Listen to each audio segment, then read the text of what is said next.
How to remove Gridline on MetaTrader 4. Are you guys facing issues to remove Gridline on your MetaTrader 4 app? If that's so, then this video might help you out. Without further ado, let's get started. First of all, open MetaTrader 4 on your iPhone device. If you don't know how to download it, then make sure to check out our guide on how to do it. Once you open the app, now click on the setting icon which is located at the right bottom of your screen. Click on it.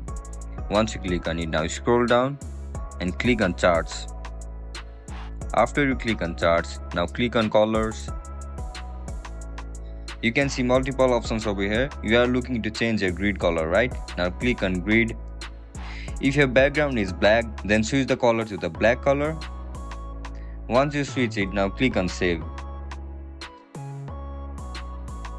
And that's it guys, that's how we're gonna remove Gridline on MetaTrader 4. If you guys found this video helpful, don't forget to like, share and subscribe to our channel. See you in the next one. Bye bye.